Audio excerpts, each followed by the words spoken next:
नमस्कार, प्रिय दर्शकों, हनुमान चालीसा अक्सर प्रश्न आता है कि इसका पाठ कैसे करना चाहिए? हनुमान चालीसा कोई यदि कोई व्यक्ति पढ़ता है, तो इसका चालीसा का पाठ कैसे करे? दरअसल देखिए, यदि निष्काम भावना हो, अपने मन में कोई इच्छा ना हो, सिर्फ़ हनुमान जी को प्रसन्न करने की इच्छा हो और अपने जो है दुःख दरिद्र को दूर करने की इच्छा हो, तो आप किसी भी प्रकार से स्नान किया आपने, हनुमान जी के सामने खड़े हुए, धूप-दीप अगरबत्ती जलाए, प्रसाद भोग लगाया और पाठ करके हनुमान चालीसा का आप चले गए। किंतु यदि सकाम भावना हो, कुछ इच्छा हो कि हनुमान जी मेरी ये मन में इच्छा है ये पूरी हो जाए, तब इसके लिए इसको कहते हैं सकाम भावना और इसके लिए कुछ विधि होती है। कुछ जो है नियम होते हैं उसका पालन करना पड़ेगा, उस विधि से चलना पड़ेगा, तब आपकी ये हनुमान चालीसा सिद्ध होती है और आपको मनचाहा उपाय फल मिलता है। कैसे करते हैं सकाम विधि से हनुमान चालीसा को सिद्ध? आइए जानते हैं। दर्शकों सबसे पहले तो आप जो है जब भी इस हनुमान चालीसा को सिद्ध करने की या मन में कोई कामना हो और हनुमान जी से पूरी करवाने की इच्छा हो,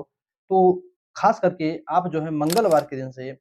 खास करके मंगलवार के दिन से अथवा रविवार के दिन से इस प्रयोग को प्रारंभ कीजिए। कैसे प्रारंभ करें? यदि आपके घर में हनुमान जी कोई तस्वीर हो, कोई मूर्ति हो तो ठीक है, यदि नहीं है तो आप बाज़ार से पंचमुखी हनुमान जी का क्योंकि पंचमुखी हनुमान जी वैसे तो हनुमान जी की भाई सभी मूर्तियाँ ठीक है, किंतु पंचमुखी जो हनुमान जी हैं, लगभग-लगभग आपका जो भी कार्य हो, चाहे वो अच्छा हो, चाहे बुरा हो, सभी कार्यों को पूरा करने का सक्षम रखते हैं।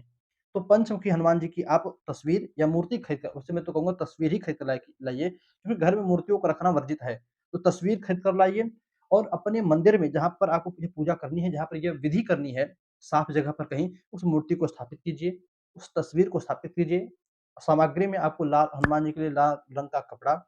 थोड़ा-सा सिंदूर, चमेली का तेल, मीठा, मीठे में बेसन का लड्डू, मकदर का लड्डू, धूप, अगरबत्ती नहीं, आपको धूप बत्ती लेनी है, गाय का घी लेना है, दीपक के लिए बाती लेनी है,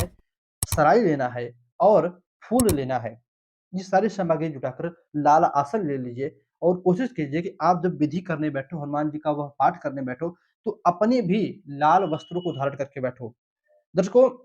मैं ये विधि इसलिए बता रहा हूँ, किसी व्यक्ति के मन में हनुमान चालीसा को सिद्ध करने का बात आवे, हनुमान जी की कृपा दृष्टि के लिए बात हो या कोई बहुत आप विद्यार्थियों को लेकर लीजिए, उन्हें एग्ज़ाम में पास होना, बहुत ही टफ परीक्षा हो, यूपीएससी का पेपर हो या कोई बहुत ही आप कह सकते हो टफ पेपर हो, उसमें पास होना हो अथवा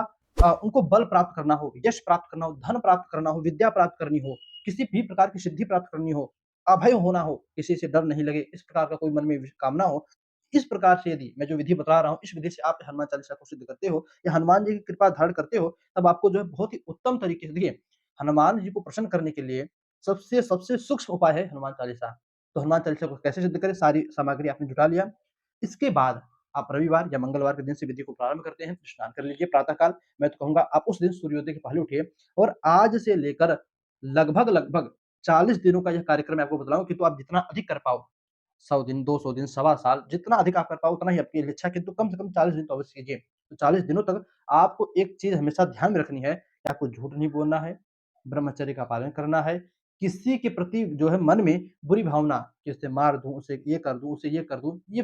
इस प्रकार की भावना मन में नहीं लानी है। और एक बात और भी से बतला दूँ, यदि आप अपने दुश्मनों के लिए हनुमान चालीसा को सिद्ध करना चाहते हो, तो आप अभी से दूरी बना लो, अब मत करो। हो सकता है कि आपके ऊपर ही कोई नेगेटिव प्रभाव पड़ सकता है।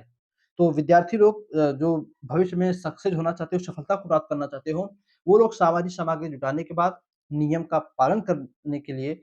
रविवार के दिन या मंगलवार के दिन प्रातः काल उठें, स्नान इत्यादि करके हनुमान जी का ध्यान करें और हो सके तो अपने माता-पिता को गुरु का ध्यान करके उनको प्रणाम करें और सूर्योदय जैसे ही हो, तो पहले सूर्य भगवान को अर्घ दीजिए, क्योंकि हनुमान जी के गुरु सूर्यदेव को माना गया है, तो सूर्यदेव को अर्घ दीजिए और अर्घ देने के साथ ही साथ लाल वस्त्रों को पहनकर लाल आसन पर आप पूरब मुख से बैठ जाइए। लाल कपड़ा बिछाकर हनुमान जी की तस्वीर रखिए, हनुमान जी को माला पहनाइए, जो आपने लाल वस्त्र हनुमान जी के लिए खरीदा है, उसे हनुमान जी को ओढ़ा दीजिए। एक जनेऊ, एक यज्ञोपवीत आप सामान में जोड़ लीजिएगा, वह जनेऊ हनुमान जी को चढ़ा दीजिए, धूप जला दीजिए, जो गाय का घी है, उससे दीपक बनाकर हनुमान जी के सामने दीपक जला दीजिए। बेसन के जो लड्डू हैं, मगजत के जो लड्डू हैं, उसका भोग हनुमान जी को लगा दीजिए और कम से कम यदि आप फ़ास्ट हनुमान चालीसा पढ़ने की शक्ति रखते हो, तो कम से कम 100 पाठ एक ही दिन में या ध्यान रखिएगा एक ही दिन में कम से कम एक आसन एक बार आपने बैठा तो 100 पाठ करके ही उठिए और ध्यान रखिए कि दीपक तब तक जलता रहे जब तक आप पाठ करते रहो। तो 100 पाठ और धीमे पढ़ते हो आप तो कम से कम 51 पाठ एक दिन में और मैं बहुत कम कर दूँ तो कम से कम 21 पाठ, इससे नीचे नहीं। इतना पाठ करके तभी आप आसन से उठने का जो है शक्ति रखिए अथवा अभी फिर मैं कहूँगा मत कीजिए। यदि आप इतना कर पाते हो तो ठीक है बैठिए, करिए और तब देखिए यदि आप 100 पाठ एक दिन में करते हो, तो 21 दिन बीतते-बीतते मैंने 40 दिन का कार्यक्रम बताया है, किंतु 21 दिन बीतते-बीतते आपके अंदर एक अलग शक्ति का अनुभव होगा और 40 दिन बीतते-बीतते हनुमान जी की कृपा आपके ऊपर भरपूर हो जाएगी। दर्शकों इस प्रकार से सकाम विधि है। अक्सर लोग कहते हैं ना क्या विधि, क्या नियम, क्या करना? कुछ नहीं, इस प्रकार से करना है। हाँ, फिर वही बात आती है यदि कुछ नहीं चाहिए कि हनुमान जी से कृपा दृष्टि बनाए रखो तो एक पाठ नहा धोकर आपने हनुमान जी के सामने खड़े हुए या ध्यान किया, एक पाठ किया अपने काम पर चल दिए। तो कुछ मन में कामना हो, इच्छा हो, कितनी भी बड़ी इच्छा हो, कर्ज क्यों ना हो शरीर बहुत लाखों करोड़ों का कर्ज हो, कुछ भी इच्छा हो, इस प्रकार से कीजिए लाभ अवश्य मिलेगा। और कमेंट में जय हनुमान जी, जय बजरंगबली, जय महावीर स्वामी लिख कर ही जाइएगा। दर्शकों बस आज इतना ही चलिए इजाज़त दीजिए पुनः मुलाकात हुई कल इस नई वीडियो में नए टॉपिक के साथ। तब तक के लिए नमस्कार।